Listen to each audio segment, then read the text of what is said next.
Good morning all student. देखिए बेटा, आज हम आपका जो पहला लेसन है इसको वापस से रिवाइज करेंगे। जिन बच्चों ने मेरे साथ कंटिन्यू पढ़ा उनका रिवीजन हो जाएगा, या जो बच्चे बाद में जुड़े हैं वो एक बार ध्यान से पढ़ें इनको साथ साथ, और नोट्स उतारने का भी प्रयास करें। तो जो बच्चे पीछे रह गए थे या जिन बच्चों ने मेरे साथ पढ़ा उनका रिवीजन हो जाएगा, अच्छे से तैयारी हो जाएगी। अब हम जितना कंप्लीट पढ़ा है उसको एक बार रिवीजन करेंगे।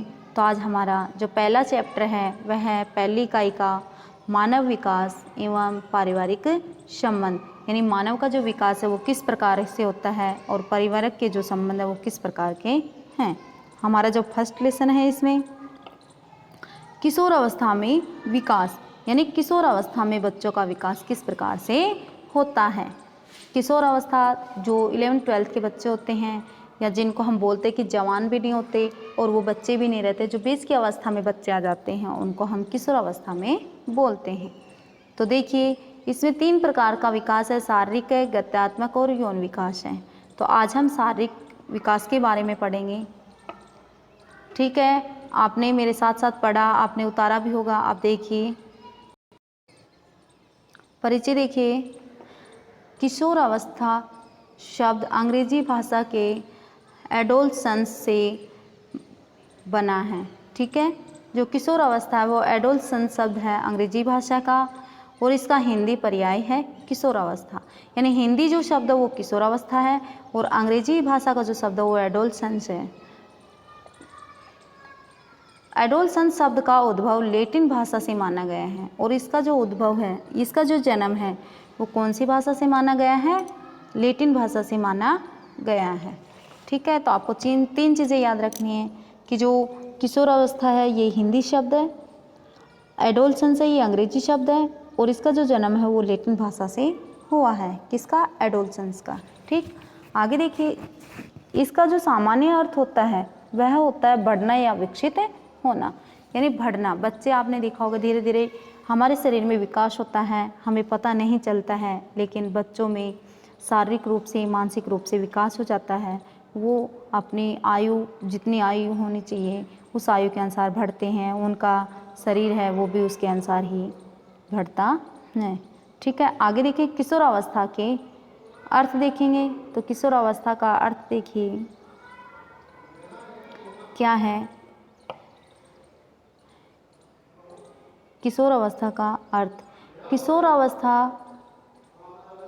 अवस्था यौना अवस्था से परिपक्व तक का काल माना जाता है, या वृद्धि या विकास का काल माना गया है। किशोर अवस्था कौन सी होती है कि यौवन आरंभ, यौवन यानी जवानी से पहले की अवस्था होती है, जो परिपक्व तक का काल यानी जवानी से परिपक्व हो इस समय तक का काल माना जाता है। किशोर अवस्था यौनारंभ से परिपक्वता तक का काल माना जाता है, यानी किशोर अवस्था से और जवानी के बीच का जो समय है परिपक्वता यानी पूर्ण रूप से विकास हो जाना, हमारा शरीर विकसित हो जाना का काल माना जाता है। वृद्धि व विकास का काल भी कहा जाता है, इसे वृद्धि और विकास का काल भी कहा जाता है। यदि आपको ये कहा जाए वृद्धि और विकास का काल कौन सा है, तो किशोर अवस्था को हम वृद्धि और विकास का काल मानते हैं। ठीक है, ये देखें नीचे नोट दिया हुआ है कि किशोर अवस्था का काल शारीरिक और भावनात्मक रूप से महत्वपूर्ण परिवर्तन होता है, कि किशोर अवस्था के समय हमारे शरीर के अंदर शारीरिक रूप से और भावनात्मक हमारे मन के विचारों के रूप से परिवर्तन होता है ना। आपको भी पता होगा कि जो छोटे बच्चे थे आज उनमें परिवर्तन हो रहा है, आप में भी हैं। आप पहले कैसे थे, आप कैसे हैं, आगे कैसे हो जाएंगे, 11th में कैसे थे, 10th में कैसे हैं, तो परिवर्तन हो रहा है, वो आपको भी पता है। तो ये हमारे समय के अनुसार परिवर्तन है हमारे शारीरिक रूप से। 10 से 19 तक की आयु मानी जाती है, यानी जो किशोर अवस्था का समय है वह है 10 से 19 वर्ष तक का जो काल है, जो समय है, उसको हम किशोर अवस्था कह सकते हैं। तो आपको याद रखना है कि आपको ये कहा जाए कि किशोर अवस्था का काल बताइए या किशोर अवस्था की आयु बताइए, तो आप याद रखिए 10 से 19 वर्ष की जो अवस्थाएं हैं, अवस्था में जो बच्चा आता है वो किशोर कहलाता है। आगे देखिए परिभाषाएं, कुछ मनोवैज्ञानिकों की परिभाषाएं हैं इसमें। तो पहली परिभाषा दी हुई है एल कारमाइकल के अनुसार, यानी एल कारमाइकल है 1968 में एल कारमाइकल ने अपनी परिभाषा दी इससे संबंधित कि यह अवस्था जीवन का वह समय है जहाँ से एक अपरिपक्व व्यक्ति का शारीरिक मानसिक विकास अपनी सीमा की ओर आगे बढ़ता है। देखिए, देखा आपने कि जो अपरिपक्व है यानी पूर्ण रूप से विकसित नहीं है, उसका जो शारीरिक और मानसिक विकास है वो धीरे धीरे आगे की ओर अपनी सीमा की ओर बढ़ता है। ठीक है, आपने देखा, पहले हमने देखा कि परिचय देखा, परिचय में हमने इसके जो नाम है उनके बारे में देखा कि अंग्रेजी शब्द कौन सा है, एडोलसेंस है, हिंदी जो शब्द है वो किशोरावस्था है। इसका जन्म किससे हुआ, तो इसका जन्म लैटिन भाषा से हुआ। आगे देखिए, आगे हमने देखा कि किशोरावस्था का अर्थ क्या है। तो किशोरावस्था है यौन आरंभ यानी जवानी से पहले की जो पूर्ण रूप से परिपक्व अवस्था होती है वह होती है, या फिर वृद्धि और विकास के काल को भी हम किशोरावस्था कह सकते हैं। आगे हमने देखा कि इसका जो कार्यकाल होता है या काम होता है ये समय होता है वो 10 से 19 वर्ष होता है। और हाँ, इसमें जो विकास होता है वो शारीरिक और भावनात्मक मानसिक रूप से भी हमारे विकास होता है। अगला जो पॉइंट है वो देखिए, हमने परिभाषा देखी। तो परिभाषा में जो पहली परिभाषा है वो एल कारमाइकल की है। एल कारमाइकल ने जीवन की यह समय बताया है कि किशोर अवस्था को कहा है कि व्यक्ति या परिपक्व होता है किशोर अवस्था में, और वो धीरे धीरे अपने शारीरिक और मानसिक रूप से अपनी सीमा की ओर आगे बढ़ता है, यानी अपनी उम्र के अनुसार उसका शरीर का और उसके मानसिक रूप से भावनात्मक रूप से उसका विकास होता है। ये विकास की अवस्था ही किशोर अवस्था कहलाती है। आगे देखिए, इसमें ये हुआ है कि इस अवस्था को वयसंधि प्रारंभ हो जाती है। इस अवस्था में वयसंधि का मतलब होता है संतान उत्पन्न करने की योग्यता, कि हमारे शरीर के अंदर हार्मोन्स होते हैं वो बनने प्रारंभ हो जाते हैं। वयसंधि का मतलब आपको समझ में आ गया कि संतान उत्पन्न करने की जो योग्यता होती है। तो 19 वर्ष है। आपने देखा होगा कि हमारी सरकार ने जो शादी की आयु है लड़कियों की 18 वर्ष और लड़कों की 21 वर्ष कर रखी है। तो इस अवस्था में जो किशोरों का शरीर है वो लगभग पूर्ण हो जाता है, परिपक्व अवस्था में आ जाता है, और उनके अंदर इतने हार्मोन्स बन जाते हैं कि वो संतान उत्पन्न कर सकते हैं। आगे देखिए, इसमें दूसरी जो परिभाषा दी हुई है जर्सील्ड के अनुसार, दूसरी परिभाषा है जर्सील्ड के अनुसार। जर्सील्ड ने क्या कहा है, किशोर अवस्था वह अवस्था है जिसमें एक विकासशील व्यक्ति बाल्य अवस्था से परिपक्व अवस्था की ओर बढ़ता है।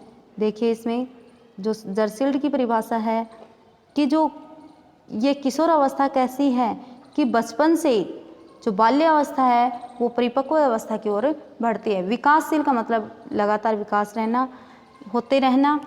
किशोर, आपने देखा होगा बच्चा है, बच्चे के अंदर किसी प्रकार के संतान उत्पन्न करने के हार्मोन्स नहीं विकसित होते, धीरे धीरे इसमें विकसित होते हैं। ठीक है, तो ये दो परिभाषाएं दी हुई हैं। अब आगे देखिए, किशोर अवस्था के भाग। किशोर अवस्था के कितने भाग हैं, तो किशोर अवस्था के 2 उपभाग दिए हुए हैं। किशोर अवस्था के 2 उपभाग दिए हुए हैं, कौन कौन से हैं, तो देखिए, पहला है पूर्व किशोर अवस्था। पहला भाग कौन सा है, पूर्व किशोर अवस्था। यह अवस्था 13 से 17 वर्ष की होती है। 13 से 17 वर्ष की अवस्था होती है। लड़कियों में यह अवस्था 13 से 16 वर्ष की होती है तथा लड़कों में 1 वर्ष के बाद प्रारंभ होती है। तो देखो, इसमें दे रखा है कि 13 से 17 वर्ष के बीच होती है। तो जो लड़कियों की है वो 13 से 16 के बीच में होती है पूर्व किशोर अवस्था, और लड़कों की 1 साल के बाद में प्रारंभ होती है। तो 13 से 16 तक लड़कियों की खत्म हो जाती है और लड़कों की 17 में खत्म होती है, क्योंकि उनकी 14 साल से शुरू होती है। ठीक है, अगला देखिए, उत्तर किशोर अवस्था दिया हुआ है। 2 नंबर जो पॉइंट है, 2 नंबर लगा सकते हैं आप इसके। 2 नंबर जो पॉइंट है वो दे रखा है उत्तर किशोर अवस्था, यानी पूर्व किशोर अवस्था के बाद की अवस्था। लड़कियों की 16 से 21 वर्ष होती है। ये अवस्था है जो लड़कियों में कितने वर्ष से आती हैं, 16 से 21 वर्ष। देखिए, इसमें दी हुई है, ठीक है ना, 16 से 21 वर्ष। 16 से 21 वर्ष होती है और लड़कों की 18 से 21 वर्ष होती है।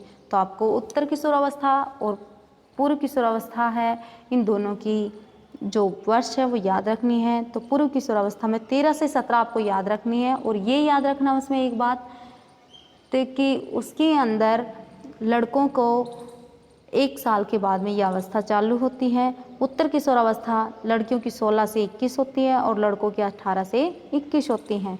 नोट इसमें दिया हुआ देखिए, ये नोट का मतलब होता है जो इसमें महत्वपूर्ण लगता है वो लिखाया जाता है कि उत्तर किशोरावस्था की विभाजक रेखा 17वें वर्ष के आसपास मानी जाती है। ये क्वेश्चन बनता है, मोस्ट है इम्पोर्टेंट है, इसको याद रखना आप, क्योंकि आपसे पूछा जा सकता है कि उत्तर किशोरावस्था की विभाजक रेखा वर्ष है तो 17वीं है, आप याद रखिए इसको। आगे देखिए किशोरावस्था की विशेषताएं, अगला जो पॉइंट है वो दिया हुआ है किशोरावस्था की विशेषता। यह शैशवावस्था के लक्षणों की पुनरावृत्ति है। पुनरावृत्ति देखिए इसमें ये कटा हुआ है, शैशवावस्था के लक्षणों की पुनरावृत्ति। शैशवावस्था है ना, बचपन के लक्षण है वो वापस से क्या होते हैं, रिपीट होते हैं। यह परिवर्तन की अवस्था है, तो ये तो हमें पता है कि किशोरावस्था में हमारे शारीरिक और मानसिक रूप से क्या होता है, परिवर्तन होता है। ये सामयिक अस्थिरता की अवस्था है।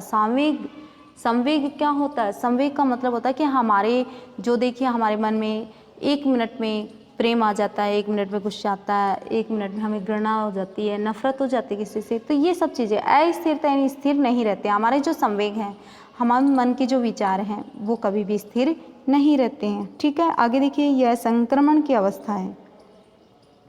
संक्रमण का मतलब ये है कि गुस्सा आ जाता है तो हम लड़ाई कर बैठते हैं, झगड़ा कर लेते हैं, ये सब चीज़ें। अगला जो पॉइंट है वो देखिए इसमें कि यह निश्चित विकास प्रतिमान की अवस्था है, यानी निश्चित क्रम में हमारा विकास होता है। हमने विशेषताएं देखी किशोरावस्था की। किशोरावस्था के जो उपभाग थे वो देखिए कौन कौन से थे, तो एक बार देखिए मैं रिवाइज करवा देती हूँ आपको। ये देखिए आप कंप्लीट। किशोरावस्था व्यसंधि की अवस्था प्रारंभ हो जाती है इसमें, यानी बच्चे उत्पन्न करने के जो हार्मोन्स हैं हमारे वो बढ़ने लग जाते हैं, हमारे अंदर इतनी क्षमता होती है।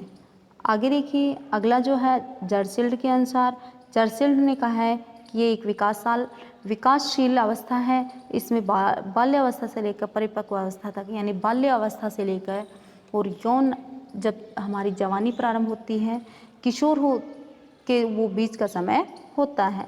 आगे देखिए अगला दिया हुआ है किशोरावस्था के भाग। तो किशोरावस्था के कितने भाग होते हैं, किशोरावस्था के 2 भाग होते हैं। एक पूर्व किशोरावस्था, ये 13 से 17 वर्ष होती है, इसमें लड़के 13 से 16 होती है और लड़कों की 1 साल के बाद में होती है, तो आप लिख सकते हैं 14 से 17 वर्ष। ठीक है, फिर इसके आगे दिया हुआ है उत्तर किशोरावस्था दी हुई है, लड़कियों की 16 से 21 वर्ष दी हुई है। देखिए 16 से 21 और लड़कों की 18 से 21। तो अगला दिया हुआ है कि विभाजक उत्तर किशोरावस्था की जो विभाजक रेखा वो 17वें वर्ष के आसपास मानी जाती है। अगला जो पॉइंट है वो देखिए किशोरावस्था की विशेषताएं। किशोरावस्था की विशेषताएं, यह शैशवावस्था के लक्षणों की पुनरावृत्ति है, यानी जो बचपन के जो लक्षण हैं वो इसमें दिखाई देते हैं। परिवर्तन की अवस्था है, तो हाँ इसमें हमारा शारीरिक मानसिक भावनात्मक विकास होता है, परिवर्तन भी होता है। संवेगिक अस्थिरता, हाँ हमारे जो संवेग हैं वो अस्थिर रहते हैं। हमारा गुस्सा है क्या परमानेंट रहता है, नहीं रहता है ना, कुछ समय के लिए रहता है। हमारे जो स्नेह है वो भी कुछ समय के लिए रहते हैं, तो ये चीज़ें अस्थिर रहती हैं। संक्रमण की अवस्था, क्यों हमें गुस्सा आता है तो हमारे अंदर झगड़ा कर लेते हैं हम लोग, गुस्सा आएगा तो कुछ समय के लिए आता है, वो भी हमारा स्थिर नहीं रहता है। अगला देखिए इसमें अगला पॉइंट है यह निश्चित विकास प्रतिमान की अवस्था है। हाँ ये निश्चित दिशा में ही क्या होता है, परिवर्तन होता है। ठीक है, तो आगे देखिए हम विशेषता पढ़ रहे थे, विशेषता में अगला पॉइंट है यह विकसित सामाजिकता की अवस्था है। विकसित सामाजिक यानी समाज के साथ साथ हमारा भी विकास होता है, हमें समाज के बारे में ज्ञान हो जाता है, धीरे धीरे नॉलेज होती है। यह एक दुखदायी अवस्था है, दुखदायी नहीं है लेकिन है भी, क्योंकि आप जैसे बच्चे हो जाते हो, बड़े हो जाते हो, आप घर वालों की बातें नहीं मानते हो, घर वाले फिर आपको डांटते डपटते तो वो आपको बुरा लगता है, इसलिए इसको कहा गया है। ये कल्पना बाहुल्य की अवस्था है, ये कल्पना बहुल है कि इस अवस्था में बच्चा बहुत ज़्यादा कल्पनाएं करता है। वो कल्पना की दुनिया में ही रहता है कि मेरे पास ये हो, वो हो, ऐसा करेंगे, वैसा करेंगे। तो कल्पनाशील ही कहाँ है। ठीक है, आपको समझ में आ गया। आज हमने किशोरावस्था की विशेषता तक पढ़ा है। आज के लिए इतना ही पढ़ेंगे। कल इसका जो आगे बचा हुआ भाग है वो पढ़ेंगे। ठीक है, ओके, थैंक यू।